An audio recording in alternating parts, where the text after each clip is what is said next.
Hey gang, Sally here. Hope you're having an amazing and fascinating day.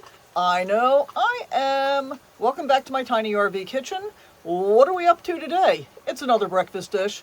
Oh, I eat a lot of breakfast. And I do some weird stuff, so I often feel compelled to share it with you. Thanks so much for being here. We're going to go ahead and roll the intro and jump right into this.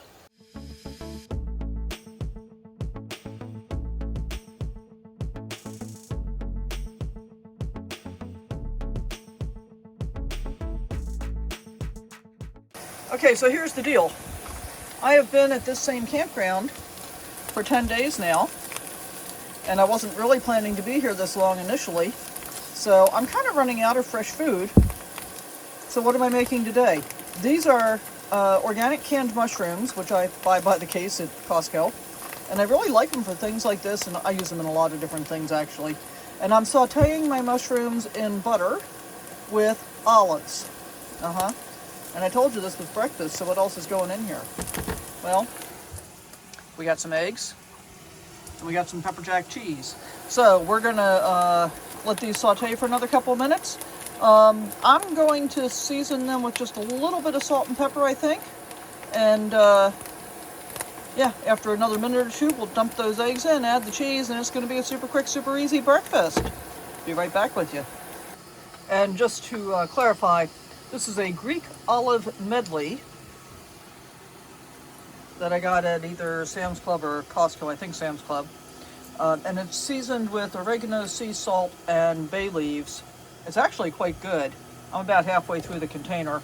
So it's another case where, you know, I don't want things sitting around for too long, so I find different ways to use them. Now, I showed you a recipe recently, and I'll try and remember to link to it, where I put dill pickle relish in with scrambled eggs, and one of my commenters, thank you Lisa, said I can't imagine putting dill pickle relish in scrambled eggs. Well, and my response is, well, you know, I put dill pickle relish in like when I make egg salad, and I also put, not at the same time, but I also put olives in when I make egg salad. So, you know, eggs are eggs. Why not? All right, we're almost ready to get those eggs in there. And I'm not talented enough to crack eggs one-handed, although I guess if I'm going to keep showing you scrambled egg dishes, maybe I should work on that, and let's work on getting that piece of eggshell out. So yeah, crack the eggs in. I'm just kind of stirring them up to sort of kind of mix the eggs with the yellows with the whites. Kit's found something to bark at. Hey, Kit, you don't need to bark. Who are you yelling at? Oh, people.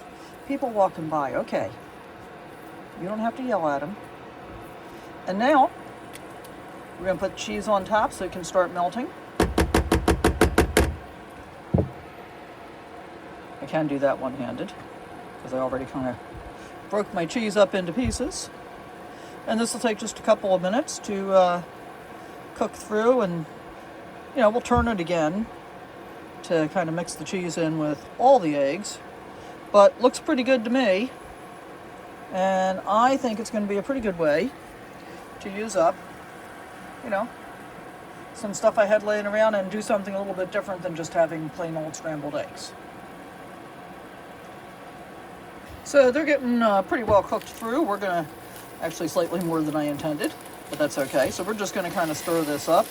You could also see that the cheese was starting to melt.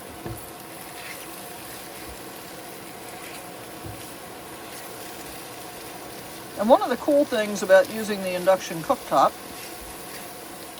I don't really understand exactly why. Actually, I think the answer is that the entire undersurface of the frying pan is getting heated with the induction cooktop, whereas when you do it on the stovetop, you get a hot spot in the middle where the propane ring is, and eventually it heats the rest of the frying pan, but I don't think the heat's quite as even. So there you have it.